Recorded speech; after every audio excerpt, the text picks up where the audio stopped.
Nike Incorporated, the leading vendor of athletic footwear, apparel, equipment and accessories, reported their full year 2023 earnings on June 29.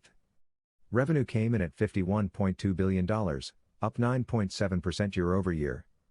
Nike's revenue by region saw North America account for more than 44% of total revenues, followed by EMEA at 27.5%, China at nearly 15% and APAC and Latin America showing a combined 13.2%. Footwear dominated the revenue by segment with 68% of global sales. Apparel showed 28.4% and equipment rounded out the full year performance at 3.5%. Gross margins were down by over 5% to 43.5% as increased cost of goods sold, due to inflation hitting the shoe producer. EBITDA at 32% of revenue improved by 10.6% year-over-year to $16.4 billion, despite the increased costs. EBIT, however, was down nearly 10% to $6.2 billion as costs in its global brand divisions were higher, as well as unallocated general and administrative expenses. Net income was down over 16% year-on-year to $5.07 billion.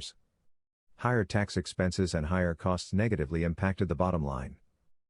Enterprise value is $179.5 billion with an enterprise multiple of 10.96. The company earned $3.23 per fully diluted share, down 14% from full year 2022. Other notable market ratios are sales per share at 33 times, up 12.5%, reflecting sales growth. Cash at $4.74 per share was down nearly 11%, which saw the company use cash to pay its bills. Book value at 9.73 was up 12%, reflecting improved shareholder equity. The PE stood at 35 times, 10 times higher than the S&P 500.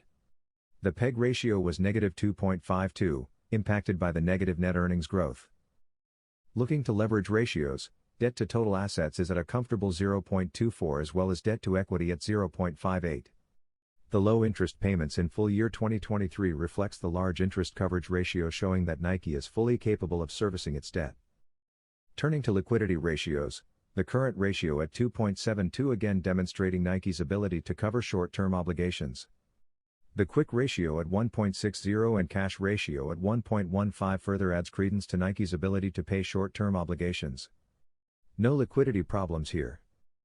Nike increased their dividend to $1.325, up 11.34%, yielding 1.17%.